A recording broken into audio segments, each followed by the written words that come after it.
the Animal Voices Show. This is Western Canada's only radio program on animal advocacy and compassionate living. This is CFRO 100.5 FM in Vancouver, Canada. We are in the studio today with 4 guests. We're having a roundtable discussion on veganism. And here we have at the table Denny Bateham. Hi. And you want to say hi to your daughter? Yes, I want to say hi, Lemmy. She's so cute. And Kyle Graewe. Hello, hello. And Matthew Nagra. Hello. And Geoff Regier. Hello. So I actually forgot to say who all of you are. So why don't you just tell us a little bit about yourselves, Denny? I'm a salon owner. I'm a new dad sort of the last few years, and I'm someone that has a lot of questions and interested in this, and want to see where it all goes. So you and I met in the summer, and I've been inundating your mailbox with funny vegan memes ever since. And you've Some been funny. some are funny, some are shamey, but you've been a really good spirit about it. And Pretty good sometimes. yeah, what I love about you is that you do see the humor in it, even though sometimes there are topics that you are contributing to, and there's a little bit of shaming in there too. But yeah, you've been a good spirit. Lots and more truth than shame, but hopefully. But, True. Last night you and I watched the Earthlings documentary together, and so we're going to talk about that today. And Kyle, you watched the Earthlings documentary as well. Yes, And you are a firefighter, I am. and very much into fitness and health. Yeah, absolutely. Yeah, tell us a bit more about your recent transition. Yeah, so I guess where it comes from for the last 4 or 5 years, I've been dealing with chronic pain, and just the practitioner service in British Columbia just hasn't been doing what it's needed for my body. So I started looking for different avenues, and that started around 2015. And as I started living a more holistic lifestyle and eating better and delving into information, I finally got into a point, actually challenged by you, just to go completely plant-based and see how that goes and treats my body. And with myself, I've transitioned to that in January. I'm not for sure, not 100% vegan, but dairy's out, and I do eat plant-based, but I do hunt, and that's kind of my mainstay with my meat. Okay. So yeah, when I met you, can we say how we know each other? Absolutely. So I'm your massage therapist. Yes. And you came in, and like a lot of clients that I see, it seems that you've tried everything to try to find out where your problems are coming from. And I said, what's your diet like? And you said, oh, really healthy. And I said, what do you eat? And you said, a lot of meat and a lot of eggs. And I think you also said fruits and vegetables. But, I'm not allowed to legally give you advice on diet as a massage therapist, but I did point you to some documentaries and to look up the NFL football player Dave Carter, who went vegan and his tendonitis went away, and he was able to lift more weights and run faster, and he was recovering quicker from workouts. So I guess that's kind of where you decided to delve into all that. Yeah, absolutely. Great. And then here we have Matthew Nagra. He's one of our experts today for these two guys to seek some advice from. You are a recent graduate of Boucher Naturopathic Institute of Medicine. Close enough, yeah. But I always say that wrong. What is it? Boucher Institute of Naturopathic Medicine. Okay. And tell us a little bit more about you. Yeah, so I've been vegan for 8 years, and I'm an advocate of plant-based nutrition for all sorts of health conditions, whether it be heart disease, diabetes, and so on. And I also volunteer for a nonprofit website called nutritionfacts.org, which is run by Dr. Michael Greger, who's one of the leaders in the realm of lifestyle medicine. And he compiles all the research on evidence-based nutrition and tries to make it really easy for the general public to understand what the research says, free from biases of the industry. I really love his website, nutritionfacts.org. That's something I recommend to you guys. When you're feeling overwhelmed by all the latest research out there, one thing says this is healthy, another website says it's not healthy. It's really your go-to website to cut through all of that and get the most current research. And Geoff Regier, you are a celebrity within the animal rights movement, not just in Vancouver, but I would say worldwide. Tell us a bit about yourself. I know you don't like these compliments, but you are a big deal. I know. I would disagree somewhat, but sure, I'll take the compliment. Yeah. So as you said, my name's Geoff Regier, and the expertise that I'm bringing to the conversation is having worked as an undercover investigator in farms and slaughterhouses across Canada for 3 years. So when questions come up about what's legal and what's even considered humane certified in Canada, I'll be able to comment on those issues. You are a great resource for that, and the three of us here, Matthew, Geoff, and I do animal rights outreach together. And I don't know if Kyle or Denny, if you know about what we do when we're doing outreach. We go out onto the streets and we show the public undercover footage taken in slaughterhouses and factory farms, and try to talk to people about considering a more compassionate lifestyle and not funding those industries. Did you know that we do that? You mentioned a little bit about that stuff. So yeah, Geoff's a really great person to have there, because you'll get people saying, well, that doesn't happen here in Canada, and things like that, and he can say, well, you know, I've worked in these facilities. Allison, I have a comment, actually. I just wanted to let our listeners know that this is all being Facebook live streamed on videos. So if you want to see what these very fascinating people that we're speaking to look like, you can go onto our Facebook, Animal Voices Vancouver, and you can see them all there. It's all right. You can see me in the reflection. Well, yeah, it's my new look, my new glasses. I can't wait for you to start talking like her. So let's begin the discussion. I would like to start off with what the two of you thought about the Earthlings documentary. Who wants to go first?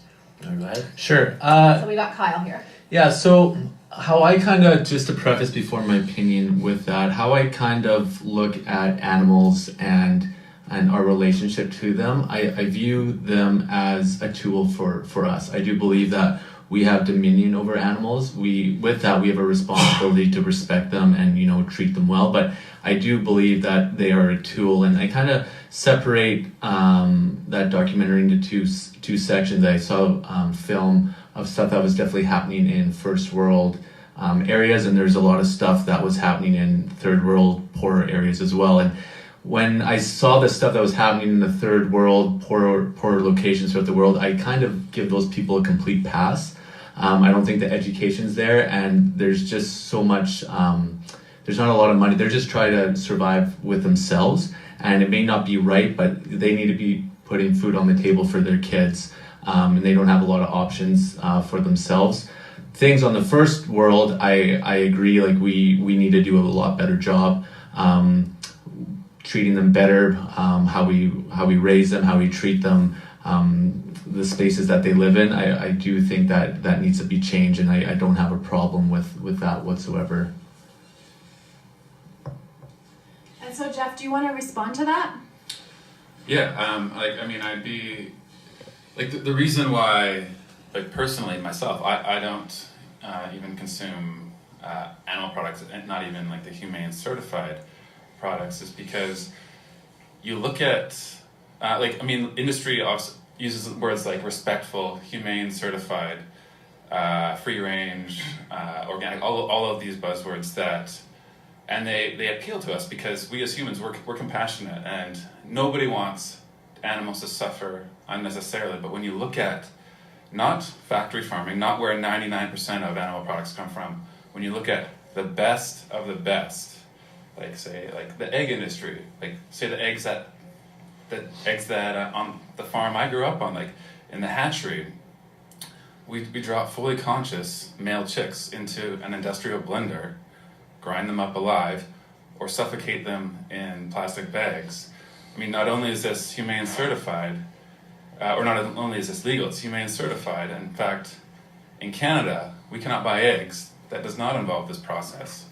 And that's not going into, I mean, I could go on for 20 minutes just on the nicest humane certified eggs. And as soon as we recognize that in their capacity to suffer, that these animals, they experience pain the same way we do. And yes, that like cows, pigs, chickens, any animal, they're different than humans in a lot of ways. You're never going to see a cow in a radio station giving an interview talking about an intellectual topic, but again, in a capacity to suffer, they suffer the same way we do. And I think when you think about it, and all one needs to do is to recognize that being born a cow, a pig, a chicken, it's not a crime worthy of slaughter. And I mean, they have done literally nothing to deserve what we do to them. So I think virtually everybody has that compassion inside them. And I don't think anybody would unnecessarily harm an animal, but a lot of people think that consuming animals is necessary. But fortunately, and I'm sure Matthew will be able to speak to this, we're learning more and more about nutrition, and we're beginning to understand, well, why it is vegans statistically live longer, have lower rates of disease. So I guess the ultimate question is that we have to ask ourselves is, if we can live happy, healthy lives without harming another sentient being, why wouldn't we? I agree. And Matthew, did you want to say something to that? Yeah, Geoff kind of hit it at the end there, but a question for both of you. Are you against animal suffering? It sounded like you were. So I kind of look at it going back before when I said that, you know, I view animals as a tool for us. I think there is collateral damage with them. Does that make that it right? No, but if you look at even, say, going vegan, you have to grow crops, right? There's animals that are going to be displaced, killed, have to be killed because they're coming, you know, they're eating crops or diseasing crops, whatnot. So I think with any industry, even like the building that we're sitting in, that has taken habitat away. There's been animals lost to that and development as well. So I think in all areas, it's impossible to completely take away collateral damage, but I think we do have a responsibility to minimize it as much as we can. That's an excellent point, and it's a question I know I had, and so many of the vegans I know had as well. And what they found, and what I found is that, as it turns out, you're absolutely right. Like combines harvesting grains that vegans and non-vegans, but vegans, of course, will be consuming, is killing and hurting some unknown number of animals. Absolutely true. What I didn't know before was that most grains produced in the world are actually used to feed to livestock, and even if you say you find a farm that doesn't feed their, like, say, purely grass-fed beef, for example, these cattle, they're displacing wildlife, and in terms of efficiency, like factory farming, for all the negative things, aspects of it, it's efficient. But if you compare even factory farming, but especially the grass-fed, humane, certified free range, they're far less efficient and actually a lot more destructive for the environment in terms of like greenhouse gas emissions, obviously land use and space. So if our goal is to minimize the amount of suffering animals endure as a result of growing crops and other fruits and veggies, choosing to eat a vegan diet is far less harmful to the environment.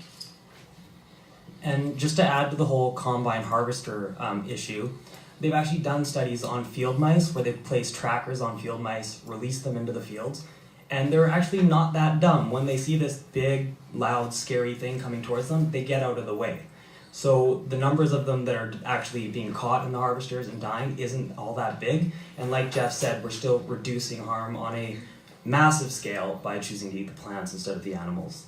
And I think it's important to define veganism here too, because veganism is reducing suffering and death as much as practical. And it's absolutely practical not to eat animal products. Yeah, it's not, vegans are obviously not perfect. I mean, I don't have to look very far at myself to see that, okay, yes, vegans are not, being vegan doesn't mean being perfect. It just means doing the best we can with what we know. Let's move on to Denny. What did you think about the Earthlings documentary? Excuse me. I mean, I found it very overwhelming. I've seen lots of footage like that, but not that much, that intense for so long. You know, and I'm still sort of in the infancy of exploring all these topics, and it really, and thankfully, just really opened more questions. I want to have a lot more dialogues. I want to have more information. I recognize it's a given that what we're doing is, as humanity, is terrible for the planet, for animals, for things. It's there, and my thought is, how do we sort of make it better? Elimination of things is probably unrealistic, and to hit certain goals here and there are going to be unrealistic. And I see it as a scale, and I don't look for polar opposites. I look in the middle, and how can we make it as good as we can, and how to get there. And so again, at this time, I want to know more about all these different things. It's so overwhelming and such a big thing for me to wrap my head around, having not really explored very much of this at all. And I really want to just sort of ask questions, figure it out, and. So here's your opportunity. You have an undercover investigator who worked across Canada for years in multiple industries. He also works very closely with Anna Pippis, who's a regular guest on our show. She is an expert in Canadian farmed animal law. She's a lawyer for animal justice. And you also have an expert in nutrition. So if you have any questions now, you can go ahead and ask. Well, I mean, yeah, after watching that, I didn't even watch the whole thing. It's still sitting there on pause, and I am going to watch the rest of it, but it just went in so many different directions. But, I mean, my immediate thought is, it started off, it said this is industry standard, and I had a discussion right away about whether that is sort of the standard, like legally, the industry standard, or if this is looking at more the industry standards of what actually really happens behind the scenes, because, everything is outside of how they should be governed, so to speak. And I'm wondering if these are exceptions to the rules, like if these are very specific, caught images that are exceptions. And when I was watching it, I did see a lot of people in there, and that I think Geoff mentioned most people don't inherently actually want to harm an animal, but watching that, I mean, I saw a lot of people that. If they're not sociopaths or psychopaths, they're at best a sociopath, and I know that's about how you treat humans, but still, the treatment, I want to know how standard that is. And some of it was older footage, and I'm just wondering if it sort of just grabbed things to put together to make it all like a big vehicle to look awful, and it did. But I want to know now, what's going on. And so I believe it's there. I want to know scales. I want to know numbers. Jeff, answer that. I just want to say one quick thing. First of all, do you mind taking your hands off the table, because it will vibrate the mics and they'll hear in here. It is proven that when a slaughterhouse moves into a town, the rate of crime and abuse against spouses actually goes up, because working in that environment normalizes violence, and people who were not previously violent develop PTSD and become violent toward their spouses. But I see what you're saying. There is some extra violence that you see in those videos that is not required of these people in their job. So, Jeff, let's let you take it from there. Yeah, I know, when I saw that kind of footage for the first time, I mean, I felt both angry and at these people doing just cruel things to animals that, as you said, are unnecessary, not part of the job, like punching a baby calf in the face or something, the most ridiculous things. You feel sad for the animal, and you feel angry. And so before doing investigations, I imagined that's how I would feel when I was working on farms and in slaughterhouses, when those things were happening around me. What I found was that's not what I felt like. When you work in this environment, I mean, you get desensitized very quickly. I remember the first chicken slaughterhouse I worked at, and my job was to hang chickens upside down in shackles and send them down the line. And at the beginning, and obviously I'm going into this as a vegan, and at the beginning, I would apologize in my head to each chicken as I was hanging them up and sending them down the line to the horrors that awaited them. And after a week and a half, 2 weeks, that feeling went away. And you get to know the people that you're working with, and you recognize that they're not bad people. They're good people. They're just working and living in a culture that isn't sympathetic. And how could it be? When your job is to inflict suffering in various ways that are necessary, but inflicting suffering nonetheless.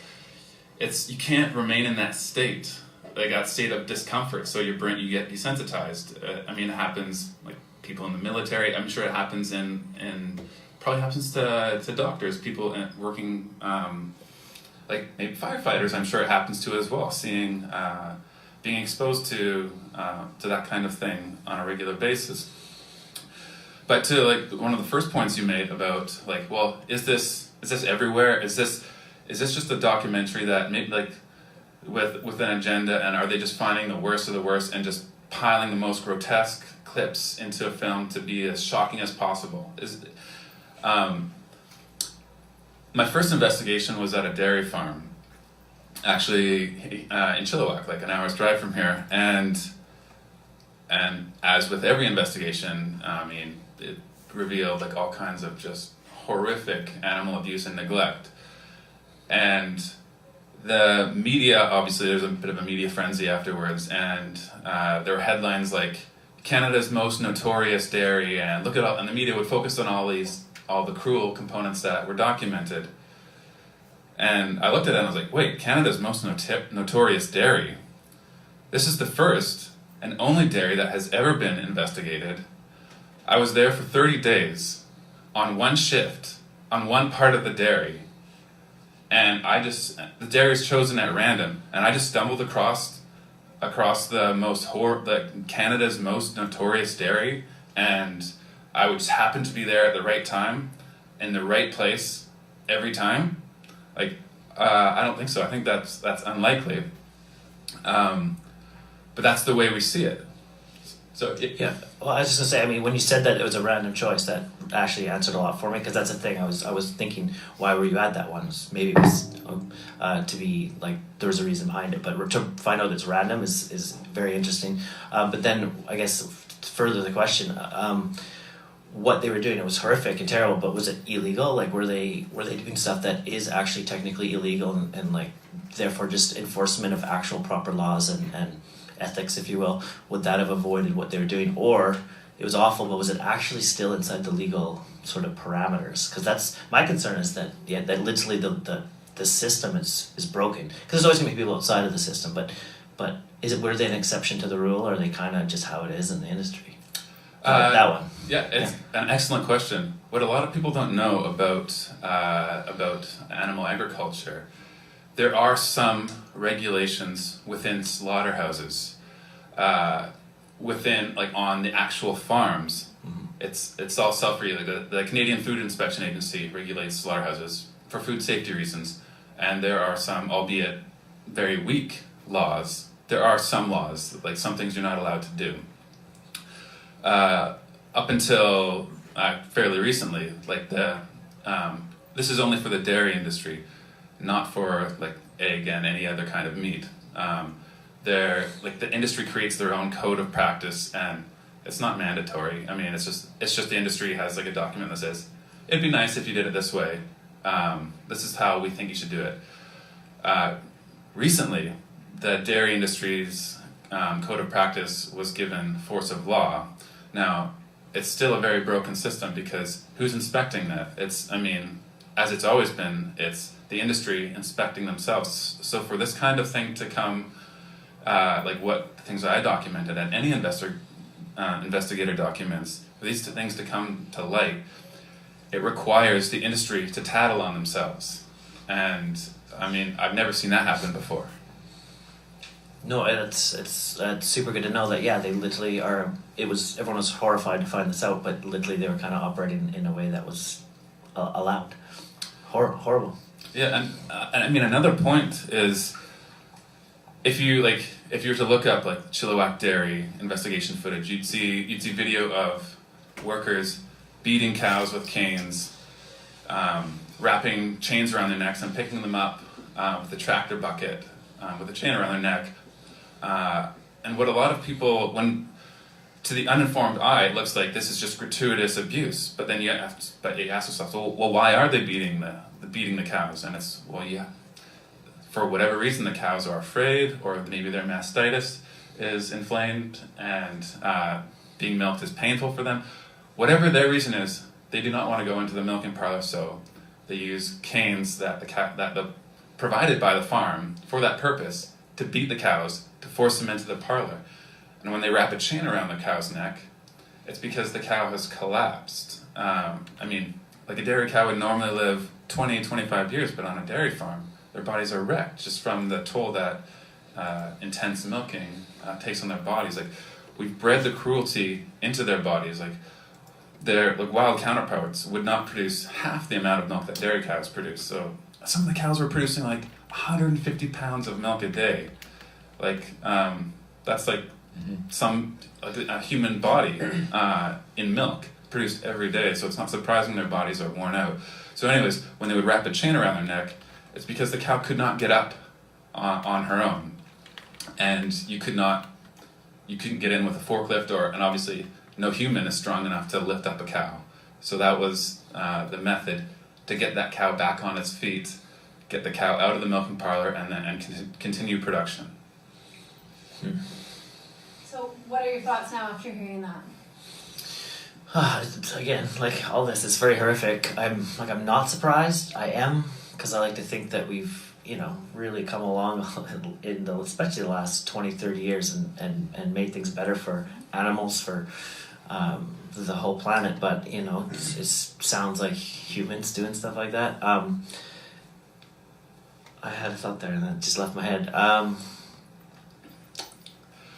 mean, I think it's go ahead. Sorry. I was like, my thoughts are, it's beyond me how things don't change. You know what I mean? And I know, like, I've heard you guys have actually made a lot of great changes. Like, you had specifically been involved in some, and it's great. But like, I don't understand the resistance, and I'm sure you guys feel that all the time. Is it? I know in the States they have like all this lobbyist stuff, and I hear about it. I don't know in Canada.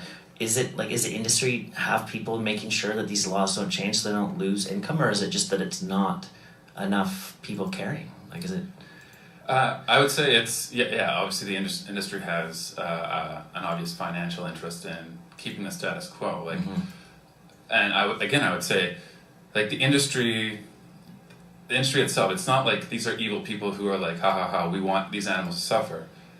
It's just a matter of economics, It's and money. to give animals more space, that costs money. To give animals treatment, that costs money. To use cows that aren't producing 150 pounds of milk a day, that are producing a more natural amount that doesn't put a strain on their bodies, well, then you need more cows, and that costs more money. So it's not these people are like, we want to hurt animals. It's like, well, no, this affects the bottom line. Exactly, but I feel like in this day and age of like the general public being a lot more informed, that they'd be horrified and expect the government, or I don't know how our system actually moves forward, but expects things to happen where that protection of animals would come slightly ahead of certain profits. Obviously, there's a give and a take there, but I would think in this day and age that enough grassroots movements going like, this is nuts, we can't be doing this, that there would be change. But obviously the industry is worried about the bottom line, but is there somebody protecting it? Do you know what I mean? Like, I know they have that problem in the States, like they have massive money making sure the laws don't change, but can't we just do that here? Kyle wants to say something? Yeah, I was just gonna, when you said in this day and age, I kind of disagree with you on that. I think money, it runs everything, and it has from human history. And even just, I don't know, it was a couple of weeks ago, Canada changed their diet, right? But they didn't outright say no dairy, right? And they would never say that. Canada would never say that because of the dairy farmers and, all those, it's all tied to like political parties and donations and all that with the USDA in the States and, and I just think there's just, people don't like to be comfortable or like to be comfortable and don't want to make a big change. And I think I equate the USDA and dairy and our eating habits with like big pharma and oil, and it's the same sort of thing in my opinion. And so Matthew wants to say something? Yeah, just to add to the whole Canada Food Guide thing. So what they did was they didn't allow industry to have direct influence into like the design of the plate. But what they did do, or what they didn't separate, was that they were allowed to, several layers up, people leading the dairy industry are able to talk to government officials, and then it can filter down into the people working on the actual food guide. So when you remove that direct influence, obviously we saw this huge change, but like you said, there's still some of the money in there that you can see, and that's because there was still that little bit of influence, which you're right, that's probably never going to go away as long as these industries are as powerful as they are. Sorry to interrupt, we just have to take a quick break. Did you know that Vancouver Co-op Radio, Jen, CFRO 100.5 please speak FM, has more over into the 90 mic. different You're not loud shows enough. produced Close by to the over mic. 350 community members? This wide range of programming produced by our diverse group of programmers ensures that we have a show you'll love. We have shows on feminism, spirituality, disability rights, politics, unions, and parenting. We play So we're jazz, having a really rock, interesting reggae, discussion with and a folk. We firefighter. broadcast That's in Kyle. 12 different languages Just over and there have we more have First Nations Denny, programs than who's any other radio closest station to us in right here on the red mic. Find your show We have on Matthew Vancouver Nagra, Public who is a Radio, recent CFRO 100.5 graduate FM. of naturopathic All medicine. We different, have Geoff all the Regier, time. who's a former undercover investigator for Mercy for Animals. And this is all being hosted by our co-host, Jen Dobell, who's right there in the middle on the yellow mic. We'll be back shortly. You are listening to Animal Voices on Vancouver's Co-op Radio 100.5 FM CFRO. 100% listener-sponsored radio broadcasting live from the east side on unceded Coast Salish territories. So we're back with our roundtable discussion, and we're just going to speak with Matthew Nagra, who is a recent graduate of a naturopathic medicine school. Hi, so I wanted to talk about inflammation really quickly. And inflammation, for those who aren't aware, is this process in the body that comes whenever there's some kind of an insult or injury. So, you bang your knee, it swells up, it gets hot, warm, red. And this goes on in our arteries as well. So when you eat oily foods, when you eat saturated fats, animal products, animal protein, it causes the inflammatory markers to be raised, which can lead to heart disease, diabetes, cancer, pretty much every kind of condition out there. So now, Kyle, I understand you're a hunter? Yes. Yeah. So hunted meat or wild meat, I'll agree, is better than your conventionally raised meat, but it is still inflammatory. One common misconception is that because it has higher levels of, say, omega-3s, maybe lower levels of saturated fat compared to other types of fat, it's all of a sudden a healthy alternative, and that's just not the case. There's research in Australia where they compared kangaroos, wild kangaroos, which is one of the leanest meats on the planet, probably one of the healthiest, to conventional beef. And what they showed was that it raised CRP, which is one of our primary inflammatory markers, less so than the conventional beef did, but it still raised them. So you're not exactly doing yourself a favor when you're consuming these products, but it is the better alternative if that's the route that you're going. Sure. When I do say that, it's not something that, I guess my question to you, is that based on eating meat on an everyday occasion, or are those studies based on? It's based on your inflammation levels before you ate the meat to after. So the meat itself had that effect.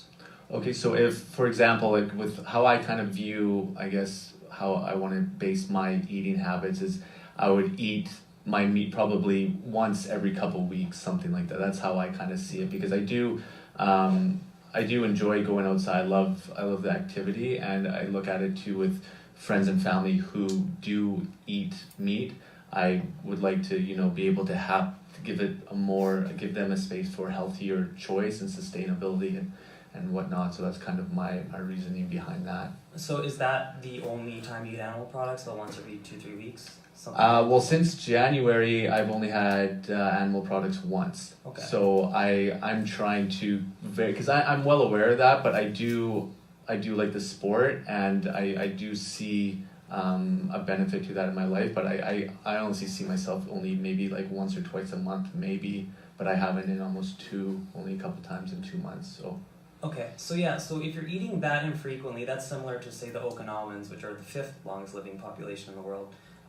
They eat meat once every 2 to 4 weeks, and they're doing quite well. Of course, the number 1 longest living population are the Adventist vegetarians, and we're all male here, except Jen, and the male vegan group did far better than any other group, period. But then there's so many other factors there that you can't just say because they're vegan all of a sudden they're the healthiest ones.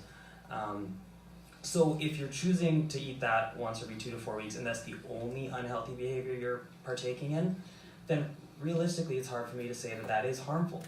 But the problem is most people, even if they're saying they're only eating meat once every couple weeks, they'll say they're drinking only once a week, or they're eating out only once a week, they're having donuts only once a week, and pretty soon this everything in moderation turns into something every day. And that's where the issue is, because I don't think the words everything and moderation belong in the same sentence, right? That's a huge issue. So are you are you participating in any of those other unhealthy behaviors, or are you pretty like no alcohol, no eating out? You know, I haven't had a drink coming up into 4 years in April, Okay. and I don't do any dairy. I think that's completely unnecessary for all humans. I don't see an excuse for dairy whatsoever. Okay. Don't do eggs, nothing like that. So it would just be the hunted meat that I would put on my table, and it would be very infrequently because I am aware of the science behind it. Yeah, and the rest of your diet is like whole plant foods for the Mhm. fruits, veggies, Mhm. whole grains, legumes. Mhm. Yeah, so from a health standpoint, particularly if we remove ethics, there's not much I can say to that as far as damaging effects because it is so infrequent. And I mean, you can smoke a cigarette once every 2 weeks and it's not going to harm your health. Like realistically, we don't have the research to show that, but I'm willing to bet on it. I just have one question. I don't know if you ever dip into like evolution and evolution Little bit, change. So just with, you know, the no meat, like just our teeth, for example, right? Like how have you researched that, like back in thousands of years ago when humans used to hunt, right? That we've obviously been given teeth like this to chew and be able to be more of a carnivore diet. Like what's any research or looking into that, would you say? Well, I would say that our canine teeth, which is what people like to point out a lot of the time, they're actually very small. They don't protrude past the other teeth. And they're actually primarily used for sexual selection, so to assert dominance and to fight. Like you look at gorillas, theirs are huge, but they don't eat meat. Okay. Besides maybe some insects, right? It's a common thing that we see, and often people like to say that it's for consuming animals, but if you tried to eat, say, roadkill and try to tear through the skin and everything using your teeth, you'd probably rip your teeth out. They aren't designed for that. Also, we have studies on Australopithecus. I can't pronounce the name properly, but from centuries ago, and they looked at dental plaques on these animals, and they actually couldn't find even traces of animal products based on where they were located at the time. So, and stool samples have shown that we used to eat 100 plus grams of fiber per day. Now, if you're eating that much fiber, you're certainly not eating many animal products. So there's a lot of issues there in the assumption that this so-called paleo diet or whatever, we're consuming animal products on a regular basis. They were hard to come by. They're fast. You got to trap them. The reliable source of food is plants. You know where they are. You can run around to the different areas and get the variety of plant foods that way. And and another just question about diet with you. What's your opinion on oils, olive oil, all that? I've read some stuff. Jen provided me with like the Engine 2 diet, and he's an advocate. Is that the same? Yeah, same. Okay, so can I just get a little bit more in-depth reasoning and research as to why you should be cutting oils completely out of your diet? Yeah, so oils, I'm not going to say that there's enough research to get rid of all oils, period, 100% of the time, but oils, they prevent our ability to dilate our blood vessels, so that's how we get blood flow. So the studies were done where they put blood pressure cuffs on your arm, pump it up for 5 minutes, which certainly wouldn't be comfortable, and then they during that time they fed people oils, and then the other people didn't get oils, and those who consumed the oils, their blood vessels didn't dilate again after. They actually had problems with that. And what happens is your blood thickens and it becomes milky. It's called lactescence, because it's like lactose, and it actually can kind of clog up the arteries and cause angina, the chest pain. So most heart attacks occur after eating for that reason. Now, most oils, olive oil included, they'll damage the endothelium. They can cause inflammation, like I said before. And that's why, the number one killer of vegans, most people don't know, is heart disease. They just have a lower rate than the other people. And that's because there's a lot of junk foods out there. A lot of people are eating oils. Heart disease is the number one killer of everybody. But we know when Dr. Dean Ornish did the research, published it in 1990, his lifestyle medicine trial before I was even born, that we can reverse heart disease with a low-fat, whole foods, plant-based diet with no oil. Now, certain types of oil, if you're to consume, say, extra virgin olive oil, there's some research showing that maybe it has a more neutral effect, but it's certainly not beneficial. You're removing all of the water-soluble nutrients, you're removing the fiber. Yeah, you've still got the some of the fat-soluble vitamins there, but it's pretty depleted. It's 120 calories per tablespoon of pure fat. Sugar is 45 calories in a tablespoon. So there's a huge difference there. That's a good way to pack on some pounds pretty easily. And then if you want to talk about coconut oil, it's like 90% saturated fat. It's going to raise your cholesterol levels, and that's not going to be good either. Okay. So, given that we are having a discussion today about the use of animal products, I just want to go back to something that you were talking about a minute ago, Kyle, and a quote that I heard somewhere recently that I think is kind of funny. Getting your nutrients through meat is like getting oxygen through a cigarette. So we don't really need to eat it. So why don't we just go vegan? If we know we can live the healthiest lifestyle possible and not harm animals, and we're all animal lovers, why wouldn't we? Direct it to me? To anyone, it's just, I'm putting it out there. I think for me, I just, I agree with you with that, like we should do our best. For me, I'm new to the sport of hunting. I love it. I feel like I connect with nature, and it's something that benefits my life. And like I said to you before, I think it kind of, where you land on the scope, if you think we are on equal standing of animals, or if you think we have dominion. And I think that's wherever you stand with your fundamental, and that is where you're going to stand with that quote. So I believe animals are a tool for humans, that we have dominion over them. We should respect them and do our best. That's kind of how I take it. And Geoff wants to answer that one, and also Matthew. Would you feel if, like, I mean, when we say respect, like in that way, actually no, before you even go into it, I just want to put a few caveats on the table. Like, one, hunters, any hunter I've ever come across has never been like, yeah, I love hunting because I like hurting animals. Obviously, in fact, it's the opposite. It's I prefer to hunt because I want to circumvent the factory farming system, and it is true. Hunting is objective, like the life of a wild deer is objectively superior to even the nicest farm in the country. So as long as we put that disclaimer on the table, like the question, like this is, you probably know this already, but I'm sure a lot of the listeners who aren't hunters wouldn't know this. Like, I mean, when you hunt, say, a deer, like, you want to aim for like the lung or the heart. You maybe aim for like behind the front the shoulder. What you don't want to do is you don't want to hit the animal in the rump or in like the rear, in the gut. You don't aim for the head.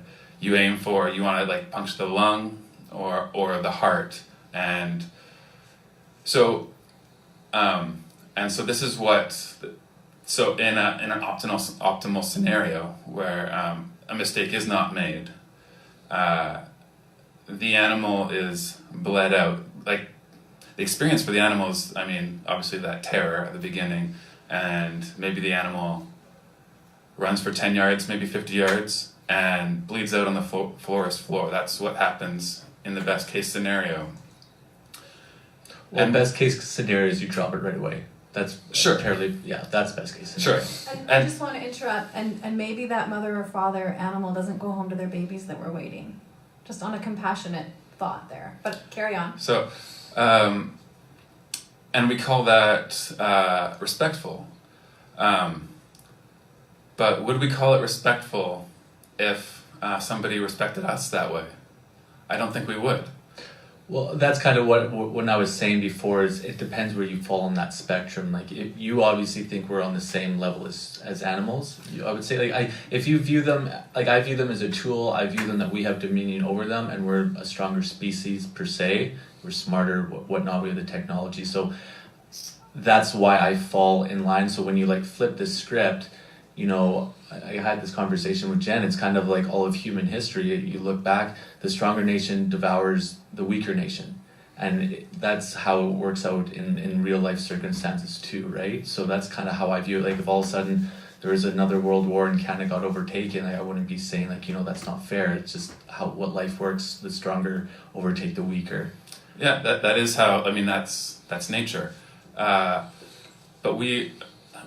the difference I would point out is, like, we're intelligent and we're compassionate, and we can recognize that, hey, just because, say, maybe I have power over an animal that is weaker than me,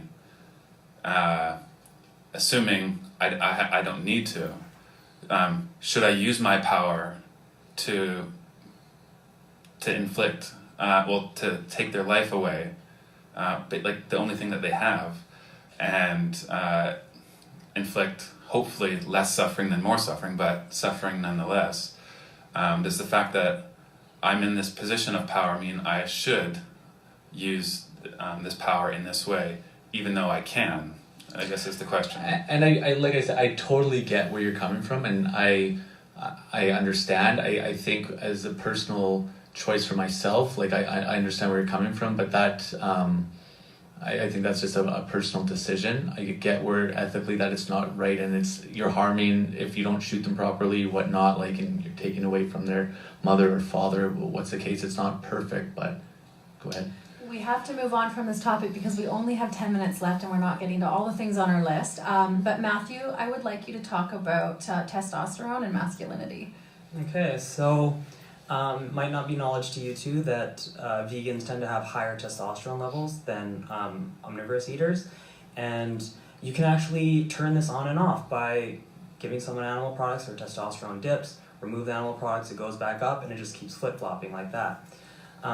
So there's this big idea, especially in the bodybuilding world, and there's a great documentary coming out called The Game Changers where they really tackle this subject, where they look at plant-based athletes, but that you need meat to be masculine, manly, strong, and that's just simply not true. Yeah, go ahead. I mean, obviously, I understand like testosterone to a degree, and it's I feel like I know it more as a catchphrase. From your like working with all this stuff, what higher testosterone rates? What is that actually going to get me? Like, what do I see in myself as that? Yeah, so I don't believe you need higher or lower testosterone levels as long as your free testosterone, which is the available testosterone, is consistent, and that's actually consistent between meat eaters and non-meat eaters. So it's gonna improve sex drive, muscle building. I mean, like all the things that you kind of conflate with masculinity or manliness. And then furthermore, erectile dysfunction is a concern for a lot of people once you hit your 40s and 50s. And the main cause of that is vascular. It's due to your arteries being clogged up. The penile artery is 1/3 the diameter of the coronary arteries that go to the heart. So it gets clogged up a lot sooner than do your coronary arteries, which is why erectile dysfunction is actually an early sign of heart disease. The medicine Viagra was used originally, or was designed to treat angina, chest pain. But they found that it caused vasodilation somewhere else, and then, patent that and sell it for millions or billions, right? There's in that documentary, The Game Changers that I was mentioning, they actually do an experiment where they get people to eat, college-level athletes to eat a meat-based meal, a grass-fed, organic meat-based meal, one night, and the second night they get them to eat a plant-based meal with the same amount of protein and everything. And they measured the duration, the thickness and whatever of their erections all night, and they were longer, thicker, harder. Okay? So I'm just gonna spoiler alert there. Yeah. Oh, and I'm the meat eater. Yeah. So it was so funny when they showed the results that I cried from laughing. It was, and it's not officially released yet, but it'll be coming soon this year, I hope. And then just beyond that, beyond the science and the health aspect, I don't think masculinity, there's nothing unmanly about using your power to protect those who are weaker than you and not able to protect themselves.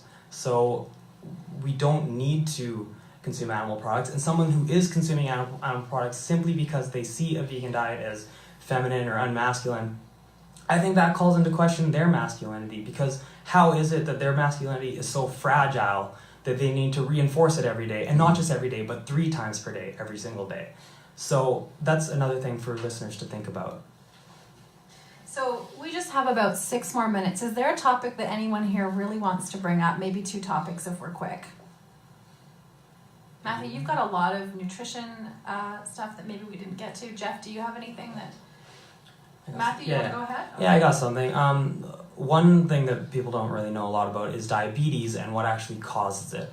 So it's a common idea that a low carbohydrate diet will treat diabetes, that carbohydrates and sugar in particular are the cause of diabetes, but it's actually fat, and primarily saturated fat, which builds up in places where it's not supposed to, like muscle and liver tissue. And that actually causes insulin resistance. So you'll eat sugar or eat carbohydrates, your blood sugar goes up, you produce insulin so that your muscle cells and liver cells can take in the sugar. That's what it's supposed to do. But when it's full of fat, the insulin receptors don't work properly. So you'll pump out a bunch of insulin, you'll try to bind to the receptors, no signal gets sent, and the sugar remains in your bloodstream.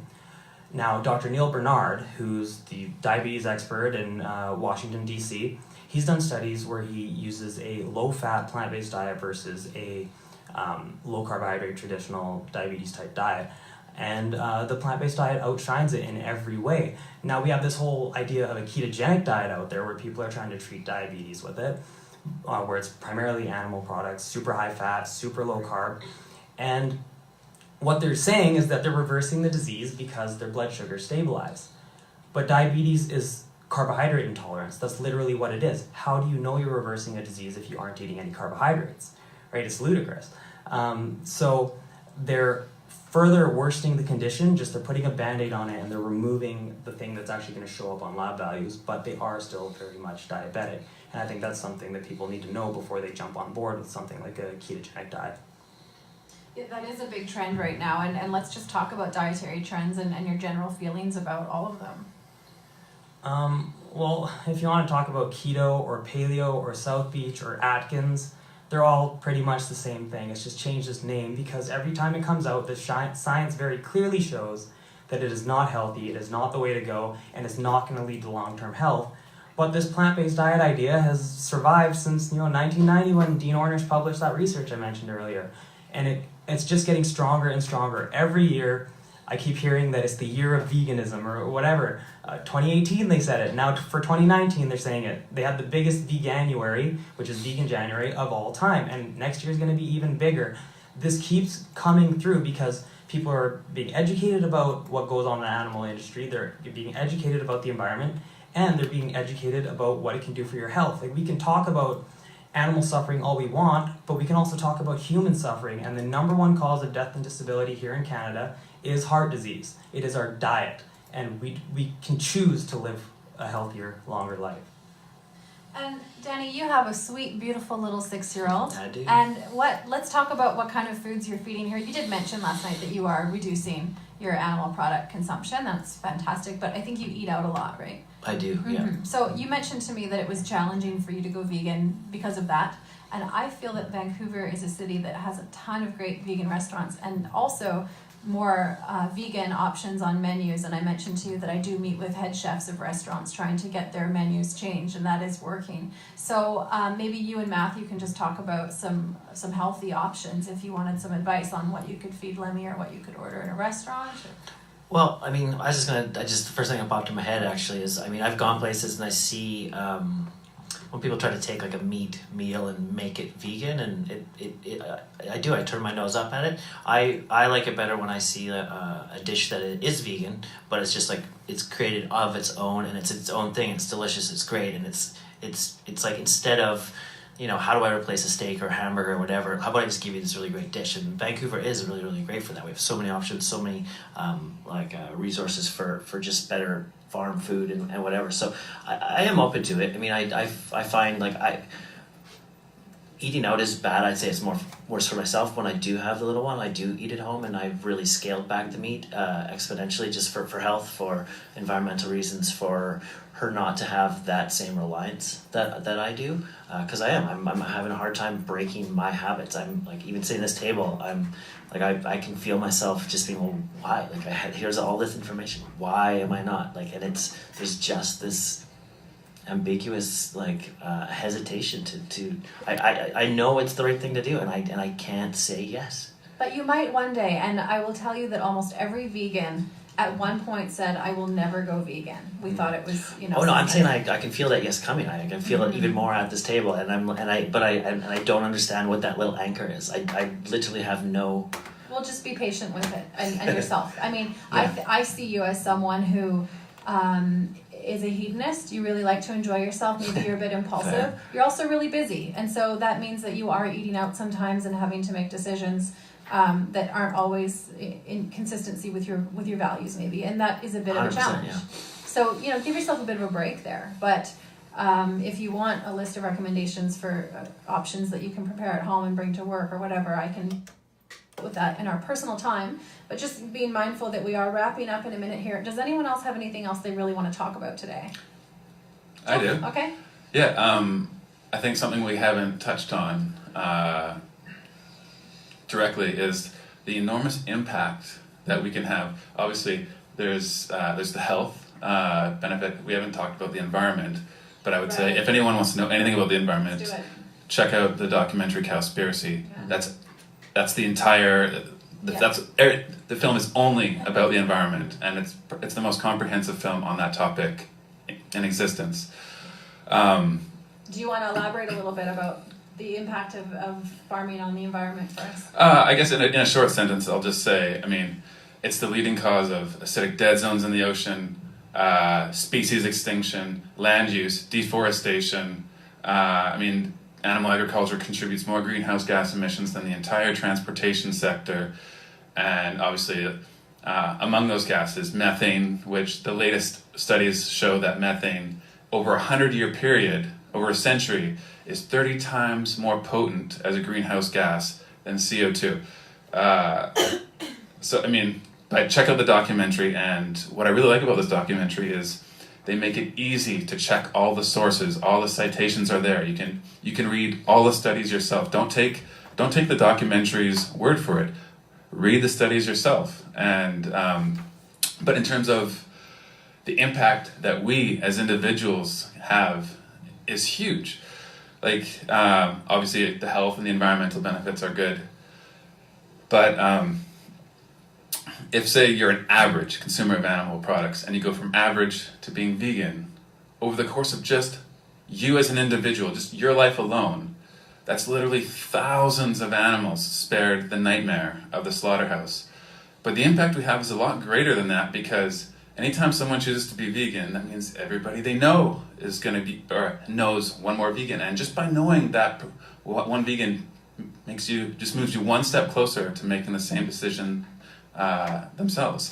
So the power we have is enormous. So I want to highlight that. Okay, well I agree. And you know, Denny, you and I talked about this last night. You're a father, and I think that your little girl would be so proud of you to know that you made that decision, and it will impact her future on this planet, and that you learned these facts and you made a change because of it. And so we do have to wrap up now, but I just want to thank all of you so much for being here. My heart is bursting with love for all of you, for what you've done. And Kyle, I mean, I just can't believe how long it's been since you've had an animal product from one conversation that we had. So way to go. And how are you feeling in your body, by the way? We didn't talk about that. Yeah, I feel really good. quickly. The energy and just the lethargicness has gone away. Yeah, I'm never tired anymore. Yeah, exactly. Okay, so we do have to wrap up. Allison, you take it from here. Yeah, first of all, we have a lot of people watching on Facebook Live, so do you want to wave to everyone? You're on the air. You're not only on the air on radio, you're on video as well. Thank you, everyone. You've been listening to Animal Voices on 100.5 FM CFRO Co-op Radio in Vancouver, Canada. Also wanted to do a shout out, a big happy birthday to Carl Loskin, one of our biggest supporters. It was his birthday yesterday. Do you want to wave to Carl, Geoff, and everyone? So please join us on the show next week on Friday, February the 15th, 2019. We will be having a feature interview with Dr. Will Tuttle, the author of one of my all-time favorite books, The World Peace Diet. Highly recommend our new people in the studio here to read that book. It's a must-read, totally a must-read. But he'll be on the air next week to speak about the topic of his brand new book, which is Buddhism and Veganism. We here at Animal Voices want to connect with you online. Go on to animalvoices.org to stream our shows. We're also on iTunes and on Google Podcasts. To end the show today, we will be playing a bit of a song here. It's called The Times They Are A-Changing, and we may have observed that on today's show. This is by the Brothers and the Sisters. Stay tuned for Radio Eco Shop with Alex Smith. Thank you so much for listening to Animal Voices today, and remember to be kind to the animals.